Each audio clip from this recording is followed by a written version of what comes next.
هادي إلى الرشاد، والصلاة والسلام على سيدنا محمد خير العباد وعلى آله وصحبه الأفاضل الأمجاد. أما بعد،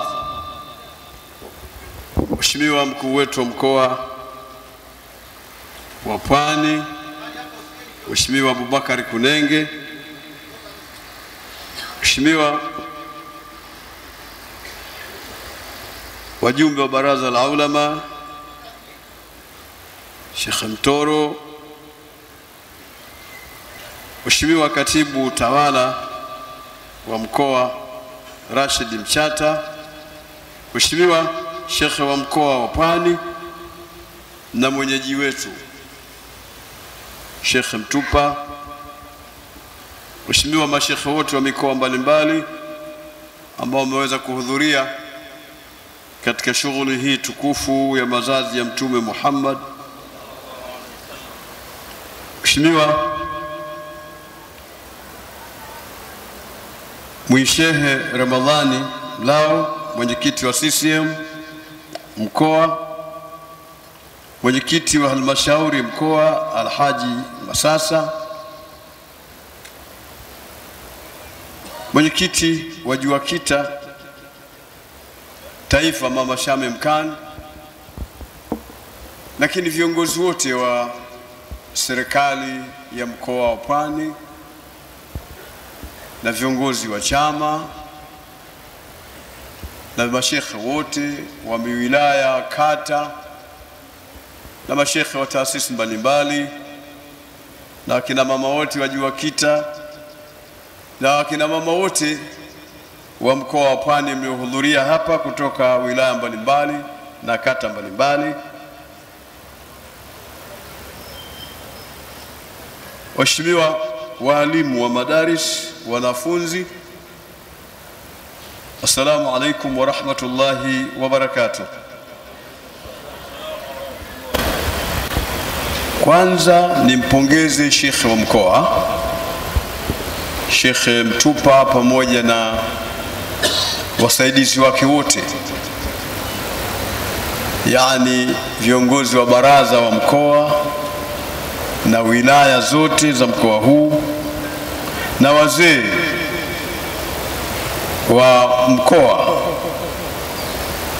na kamati ya maandalizi ya maulidi haya, wote kwa ujumla wao, kina baba na kina mama, akiwemo kadhi wa mkoa. Niwapongeze kwa kazi nzuri mlioifanya na niwapongeze Waislamu wote walioshiriki kwa kazi mlioifanya.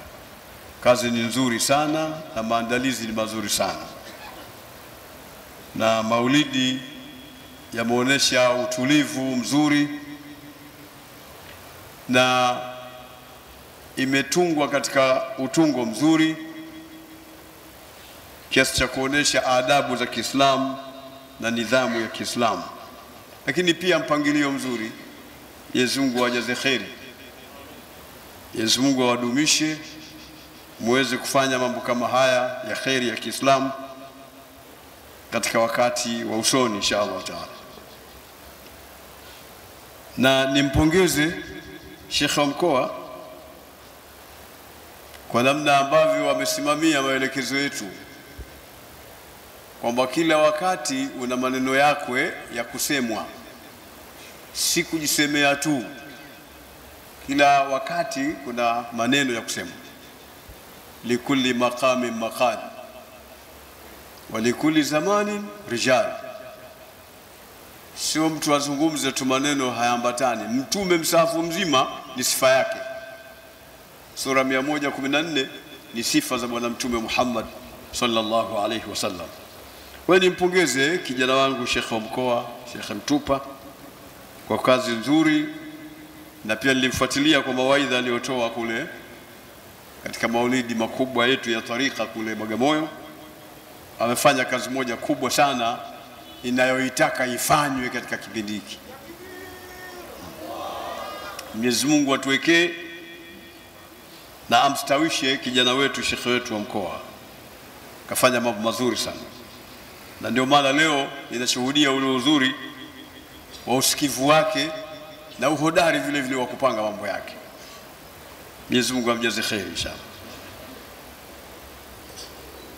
Lakini pia ndampongeza kwa kujaribu kutoa muongozo aliopata huku juu kwetu sisi, muongozo uliokwenda katika wilaya zote, uliokwenda katika kata zote, uliokwenda katika misikiti yote kwa maimamu, uliokwenda kwa makhutaba wetu mbalimbali juu ya kuizungumza amani, ambayo ndiyo kauli mbiu yetu katika mwaka huu, katika kumzungumza mtume wetu Muhammad sallallahu alayhi wasallam. Mwenyezi Mungu akujaze kheri. Mwenyezi Mungu amjaze kheri vile vile kadhi wako wa mkoa, pamoja na mashekhe wako wa wilaya wote, na mashekhe wa kata wote, na maimamu wote kwa ujumla, kwa kazi ambayo mmeifanya. Ni mpongeze mheshimiwa mkuu wa mkoa, ndugu yangu Abubakar Kunenge, kwanza kwa kushirikiana na Baraza Kuu la Waislamu Tanzania BAKWATA kwa nguvu kubwa na kwa mapenzi makubwa kuhakikisha maulidi haya na mambo ya Kiislamu yote kwa ujumla katika mkoa huu unasimama na Waislamu vizuri. Mwenyezi Mungu akujaze kheri.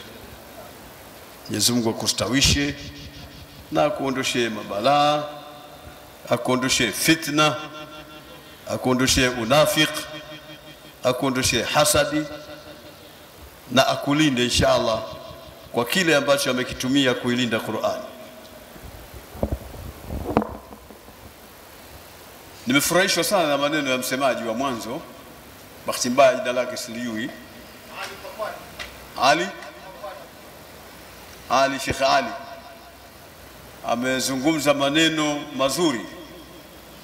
Mimi nilifikiri atazungumza kitu gani, lakini akaingia humu ambao sisi tunataka maneno ndio yazungumzwe juu ya masuala ya amani, kisha akayazungumza kwa ufundi mkubwa.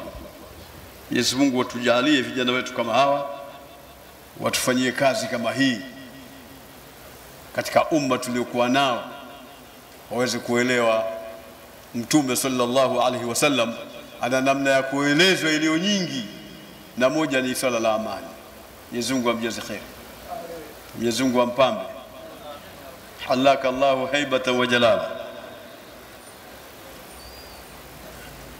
Waislamu, maneno yaliyozungumzwa na Sheikh Ali, kisha akatiliwa nyama na Sheikh wa mkoa, kisha akaya cement mkuu wa mkoa, ni mawaidha tosha katika hadhara hii.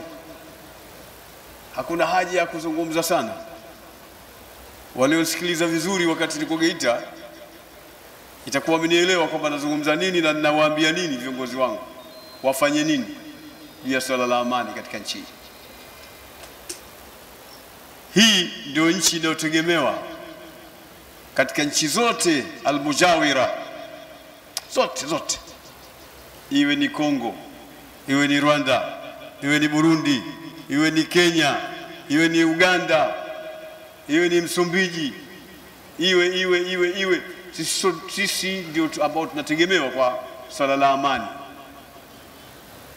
Kule Geita tulikuwa na Sharif Muhdar Ibn Sharif Abdurrahman Khitam, ndugu yake al-Allama al-Habib Said Ali ibn Ahmad Badawi Jamalullail, tulikuwa naye kule. Amepanda ndege akasema Sheikh nakuja kuunga mkono, nikamkatia tiketi ya ndege akaja kule Geita na nikampa nafasi ya kuzungumza. Mlimsikia alivyozungumza kwamba wao wanachuma na wanajifunza kutoka Tanzania juu ya masuala ya amani. Yani watu walio nje wanatuthamini sana juu ya masuala ya amani na utuvu na usikivu na kutokurupuka katika mambo. Wanatutumaini sana Waislamu wa Tanzania na Watanzania wote kwa ujumla.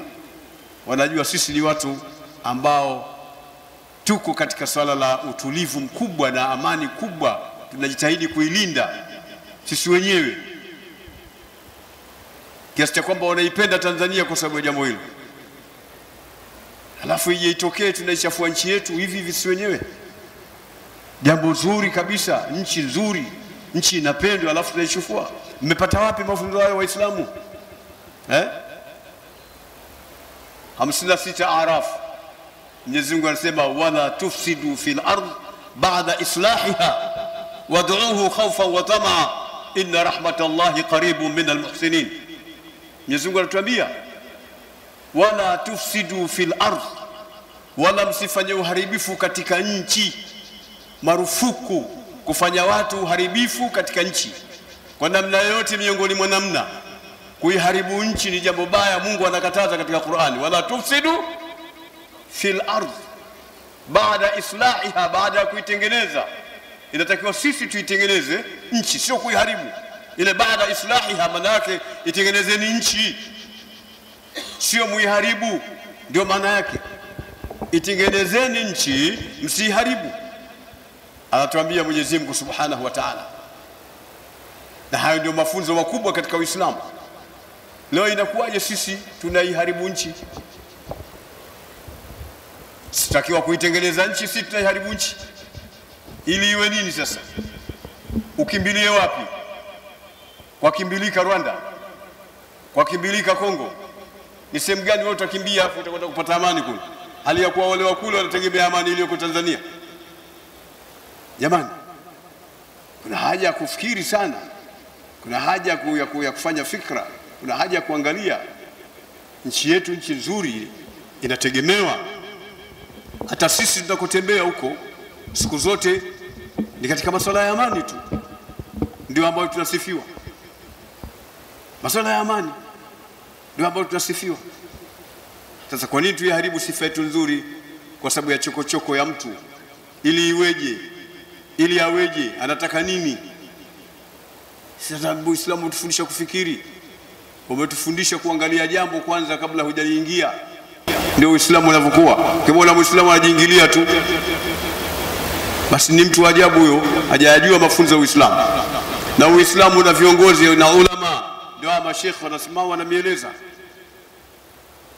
Mheshimiwa mkuu wa mkoa, sisi BAKWATA tumejipanga. Tumekaa kama msonge hivi. Yaani juu kuna taifa, hapa chini pana mikoa, chini kidogo kuna wilaya, chini kidogo kuna kata, chini kidogo kuna misikiti na maimamu. Hiyo ndio BAKWATA imekaa msonge hivi. Na kote huko kuna mashekhi. Kote huko kuna wanazuoni. Na wanazuoni ndio waliomrithi mtume, al-ulamau warathatul anbiya. Mitume yote imefundisha amani. Na mtume sallallahu alaihi wasallam akaizungumza amani. Kuna mahala penye amani kuliko peponi Waislamu? Kuna mahala penye amani kuliko peponi? Lakini wanaambiwa wenye kuingia peponi udkhuluha bisalamin aminin. Kuna amani mpaka tuwaambie kwamba ingieni kwa salama na amani. Pale katika pepo hakuna amani? Tunafundishwa kwamba amani ni jambo linalotakikana kila mahala. Kila mahala inatakiwa amani. Wanyama wanataka amani, wadudu wanataka amani, majini wanataka amani. Sisi binadamu sikwambii, tunataka amani. Kila mmoja anataka amani. Amani kitu cha mwanzo kilitangulizwa. Na ndio mara dini ya Uislamu ikaambiwa ni dini ya amani. Dinul Islam. Inna dina inda Allahi al-Islam. Dini ya amani. Maamkizi yake ni ya amani. Na maamkizi hayo ndio peponi yako. Salamun alaikum tibtum fa ni'ma uqbad dar. Ni amani tu ndio inayozungumzwa kila mahala. Ni amani tu. Na mtume amekuja kufundisha amani. Alikuwa akitafuta amani Maka, ikashindikana. Watu waliowapata akaondoka nao kwenda kutafuta amani mahali ambapo Uislamu utatua vizuri. Nako ni Yathriba, al-Madinatul Munawwara. Na Uislamu pale ukastawi. Na amani ikapatikana. Hata siku moja walichokozana baina ya Muhajirina na Ansar. Yani masahaba wa Kimaka waliohamia Madina na wale masahaba wa Madina wanaoitwa al-Ansar ambao wamewapokea masahaba kutoka Maka, wakatambiana, wakafakhariana, ikafikia mahala wakataka kupigana. Wanajidai kwamba waliupokea wahyi mara ya kwanza, wakawaletea Uislamu, wala wasema sisi tumempokea, tumekuja hapa hamna chochote na nini, tumempaka tumewaoza. Wengine masahaba kwa mapenzi waliwaacha wake zao ili kuwapa masahaba wa Maka waoe. Ilikuwa ni mapenzi, udugu aliojenga Mtume sallallahu alaihi wasallam. Walipochokozana kutaka kupigana, mmoja mwenye akili akamkimbilia Mtume, ya Rasulullah, haya mabwana wanataka kupigana Muhajirina na Ansar. Kisha Mtume akaja akawaambia, afi jahiliyatin taudun, hivi ni katika ule ujahilia, zile zama za ujahilia kabla kuja Uislamu, mwarudi huko huko? Mbona haya mnayofanya ni mambo ya kijahilia? Mwarudi kwenye ujahilia, acheni mambo ya ugomvi. Wakaacha wale masahaba kumtii Mtume Muhammad sallallahu alaihi wasallam, wakakumbatiana, wakatoa machozi, kila mmoja kuona kwamba walitaka kuharibu ujamaa na kuvunja amani ambayo Mtume sallallahu alaihi wasallam amechukua muda mwingi katika kuijenga. Sasa Waislamu, viongozi wenu ndio wananiambia masuala ya amani, na nini hamna haki ya kumsikiliza mtu mwingine yote zaidi ya kiongozi. La yasluhu alqawmu fawda la sarata lahum wala sarata idha juhaluhum sadu. Mtume mmoja anasema namna hiyo, haliwezi likasilihi likatengenea genge la watu wa aina yote au taifa la aina yote, haliwezi likatengenea pale hivi hivi tu fawda, kwa fujo, kwa vurugu. La sarata lahum, ikawa hana kiongozi. Sharti wawe na kiongozi. Kiongozi ndio ambaye Mungu asema walikulli qaumin had, kila watu wana kiongozi wao. Uislamu haukuweka utaratibu kila mmoja ajisemee, kila mmoja afanye tu atakavyo yeye. Hakuna mwongozo huo katika Uislamu, hakuna. Mwongozo wa Uislamu ni viongozi, umeweka viongozi. Hata alipoondoka Mtume sallallahu alaihi wasallam katika ulimwengu huu, aliacha utaratibu wa uongozi, wakachukua masahaba, Abubakar Siddiq, hivyo Umar, Uthman, Ali, mpaka mwisho ni uongozi tu. Ndio ile aya iliyosomwa pa watiu Allah, lazima kufanya utiifu kwa Mungu na Mtume, wa ulil amri minkum, na kiongozi lazima atiiwe. Kiongozi lazima atiiwe. Kwa viongozi wenu nakwambieni, dumisheni amani, acheni fujo, acheni kujiingiza katika jambo ambalo hamna hakika nalo wala hamlijui kama. Na hiyo pia sio sera ya Uislamu. Muislamu haingii katika jambo asilolijua. Muujiza mkubwa. Kwa nini Muislamu anafanya jambo halijui, lakini yumo tu. Unaingiaje katika jambo hulijui? Uislamu mbona ufundishi? Si mafunzo ya Uislamu hayo. Wewe umepata wapi? Umemsikia kiongozi wako amesema? Shekhe wako wa mkoa ambaye unaye hapa kasema? Shekhe wako wa wilaya ambaye unaye hapo kasema? Yule shekhe wako wa kata kanena? Au wewe mwenyewe tu? Wewe mwenyewe tu. Afu hilo ni jambo la kukuingiza peponi, maana inatakiwa ukiingia katika vitu vya ovyo ukifa uende peponi, ndio inavyotakiwa. Sasa wafa kafiri. Jalla jalalu. Allahumma innal huda hudaka wa ayatuka nurun tahdi biha man tasha. Watu wengi hawaelewi bwana. Hili jambo likifa niko peponi? Nafa kwa jambo hili naingia peponi? Uislamu hauko hivyo. Uislamu hauko hivyo. Mtu Muislamu hajifanyii jambo hivi, hakuna mafunzo hayo. Lazima usikilize kiongozi. Lazima usikilize kiongozi. Na ndio maana hata kama mahali pana dola ya Kiislamu na hukumu za Kiislamu, na akakutwa mtu na jambo ambalo anatakiwa kupitishiwa hadi, sio anayepisha hadi ni yule alimkamata yule mtu. Ni mtu anachukuliwa anapelekwa kwa kadhi. Kadhi anakwenda na misingi yote ya kisheria kuona ni kweli mambo hayo au sio kweli. Akijiridhisha na nini ndio anasoma hukumu. Sio wewe kule barabarani wewe unasoma aya unamkata kichwa. Hakuna masala hayo katika Uislamu. Hakuna masala hayo katika Uislamu. Uislamu ni dini ya nidhamu. Dini ya nidhamu, ya mpango. Uislamu dini ya nidhamu, ina kila kitu ndani yake kuna nidhamu katika Uislamu. Kila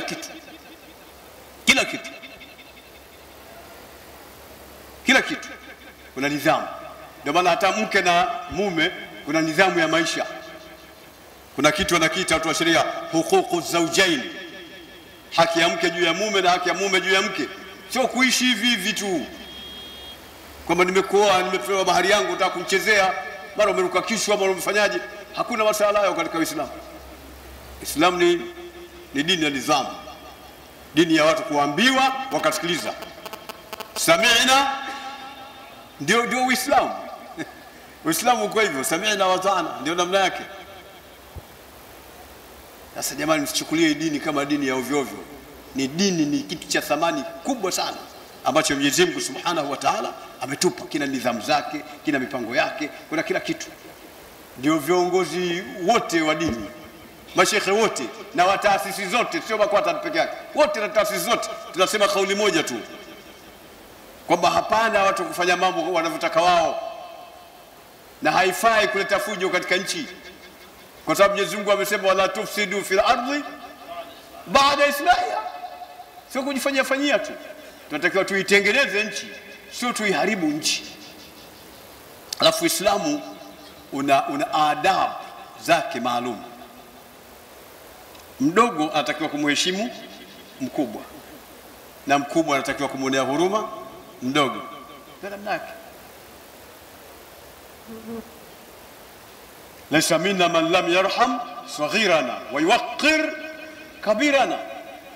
Ni maneno ya mwenyewe sallallahu wa salamu alayhi. Si katika sisi, manake hayuko katika tabia za Kiislamu, katika maadili ya Kiislamu mtu ambaye hawamwonee huruma aliye mdogo katika sisi, wala hamheshimu aliye mkubwa katika sisi. Huyo sio Muislamu wa sawa sawa. Nadhani tunaelewana mtu ambaye hamwonei huruma mdogo kwa sababu yeye ni mkubwa, na yule ambaye mdogo hamheshimu aliye mkubwa, huyo hayuko katika akhlaqi za Kiislamu na maadili ya Kiislamu. Mtume wetu Muhammad sallallahu alayhi wasallam ndio anasema hivyo. Aya, wewe yale mamlaka ya kumtukana mtume umepata wapi? Mamlaka ya kumtukana kiongozi umepata wapi? Sibabul muslimi fusuqun wa qitaluhu, unapata wapi hayo mamlaka? Uislamu wa wapi? Mbona hatujui huo Uislamu mpya nini? Uko katika sayari gani? Uislamu alikuja nao Mtume Muhammad sallallahu alaihi wasallam, mtu hathubutu kumvunjia heshima mwenzake katika jumla ya makosa makubwa. Huwezi kumvunjia heshima ukasema maneno mabaya au kumtukana au kufanyaje. Sio Uislamu. Uislamu ni dini ya kunena huruma, dini ya kuheshimiana, dini ya kupendana. Watu wapendane, kila mmoja kwa nafasi yake. Anzilun nasa manazilahum. Tukitaka kuzizungumza hadithi za namna hiyo na mafunzo namna hiyo mpaka asubuhi tutakuwa tutazungumza tu. Wawekeni watu katika daraja zao. Kama mtu ni rais, wewe unamtukanaje rais? Sijapata utasielewi. Namtukanaje rais? Namtukanaje waziri? Namtukanaje nani? Namtukanaje mkuu wa mkoa? Namtukanaje shekhe? Alafu useme tafu Mwenyezi Mungu aseme mimi namtia peponi huyu, kamtukana mtupa, basi mimi Mwenyezi Mungu namtia peponi huyu. Wewe mtukana shekhe wa mkoa alafu Mungu akulipe kuingiza peponi kwa sababu ya kumtukana yule?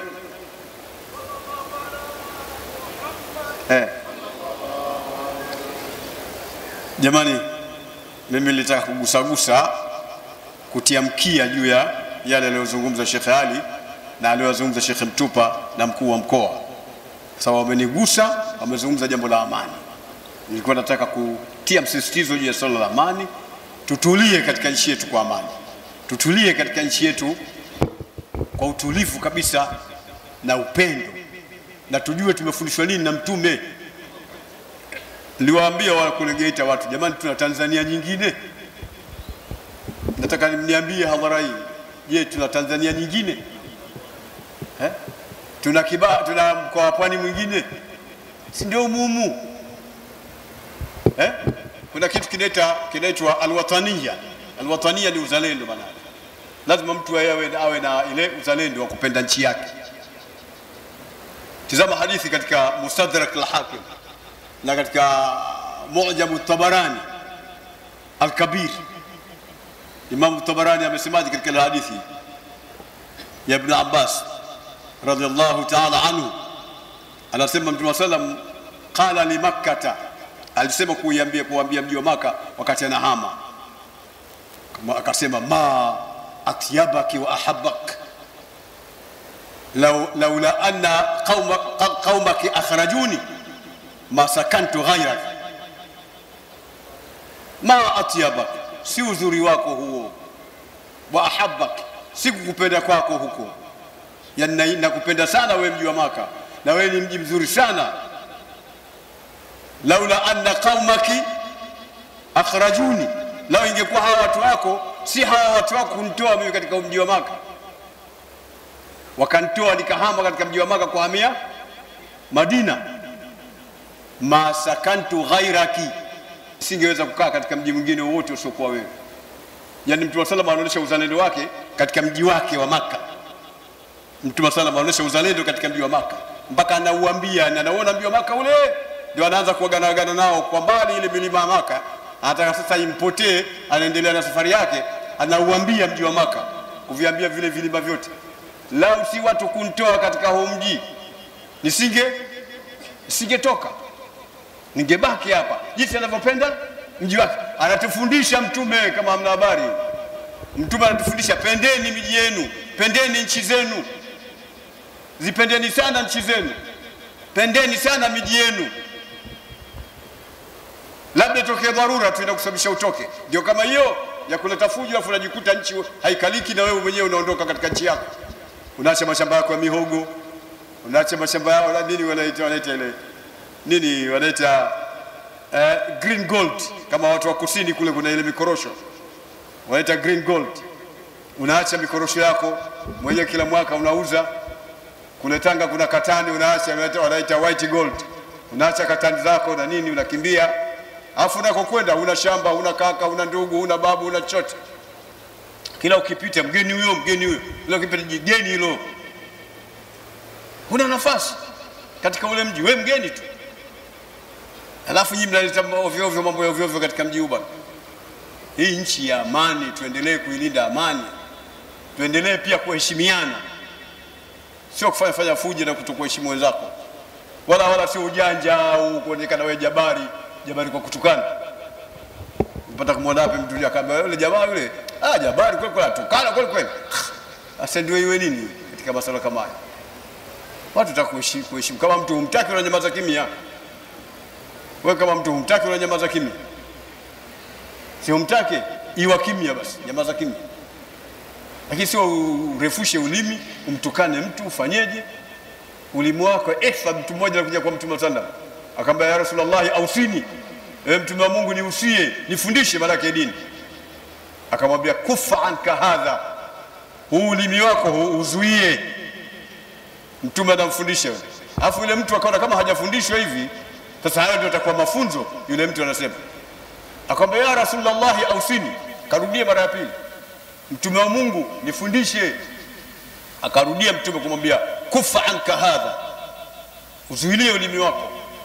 Akaona mbona Mtume anifundishi dini bwana, ya Rasulullah ausini mpaka mara tatu. Mtume bado akarudia pale kufa anka hadha, kwa sababu alijua makosa mengi ya watu yanatokana na ndimi zao, na watu wengi wameharibikiwa kwa sababu ya ndimi zao. Kwa hiyo tuheshimiane, tuheshimu viongozi, tuheshimu wakubwa zetu, tuheshimu viongozi wetu wa serikali, tuheshimu mashekhe zetu, walimu zetu, maimamu zetu, walimu wetu wa madrasa, na wazee wetu tuwaheshimu. Sio kuona mzee afu kamaona kama kwamba wakati umekwisha, mzee amepitwa na wakati. Atapitaje na wakati? Ulipitwa na wakati ni wewe, kwa sababu kuna wakati wewe ulikuwa hupo, yeye yupo, na wakati wewe upo, yeye yupo pia. Nani kapitwa na wakati? Wanataka kuheshimu, waheshimiwe. Wameona mambo mengi, wameona kila kitu. Nadhani tunaelewana jamani mpaka hapa. Tumeelewana vizuri mpaka hapa. Hubbul watan min alamati al-iman, hubbul watan. Inshallah baada haya machache ndio yazungumza, mtachanganya na aliozungumza na mashekhe, na waendelee wasia wangu mashekhe kuhubiri amani. Jambo lilofanya Sheikh Mtupa liendelee, na wale watakaosikia hata katika vyombo vya habari katika mikoa mingine na mahala pengine waendelee kuzungumzia masuala ya umuhimu wa amani, umuhimu wa utulivu katika nchi yetu, umuhimu wa kila jambo. Leo zimebua dufu hapa, sio za mchezo, mpaka dufu za hapa katika kiamu. Sheikh wa mkoa akaona lazima atetee jahazi, anaona nchi inataka kuondoka hivi hivi, bwana kaingia mwenyewe kaingia mwenyewe kwenda kutetea jahazi. Yani ni mapenzi kwa sababu ya amani na utulivu na kila kitu kipo. Tumekula vyakula vingi, tumekunywa chai, tunakunywa maji kwa raha kwa sababu amani ipo. Amani kama haipo hapa, sisi sote tutakimbia, sisi sote tutakwenda sehemu ambazo hazieleweki, itakuwa ni tabu. Zamani nakumbuka nilikuwa na Al-Habib Said Hussein Badawi Korogwe, kisha akaja Sheikh mmoja ni mufti wa Somalia, wakati ule ndio imeanza Somalia fujo, tukawa naye tunamzungumza jinsi na anazungumza fujo zilizotokea kule zilizomsababisha mpaka akakimbia akaja hapa. Sasa unaona mtu ametoka katika mji wake, ni mtu maarufu, ni sheikh wa kule, anajulikana na kila kitu, ni mufti, lakini kakimbia kwa sababu nchi imechafuka. Msifanye mchezo mkasikia huko ukafikiri kama nchi kichafuka ni rahisi utaendelea kukaa hivyo ulivyokaa. Baba yako utamkimbia, mama yako utakaojui, mkeo hujui, wala mumeo hujui yuko sehemu gani. Alafu unakwenda kumtetea mtu ambaye hata akipata hakujui. Hiyo ni sakhafatul aql. Sakhafatul aql. Unamtetea mtu ambaye hata akipata wala hakujui kama. Nieleweka mpaka hapo? Basi alintibaha min fadlikum wallahu waliyut tawfiq. Wassalamu alaykum wa rahmatullahi wa barakatuh.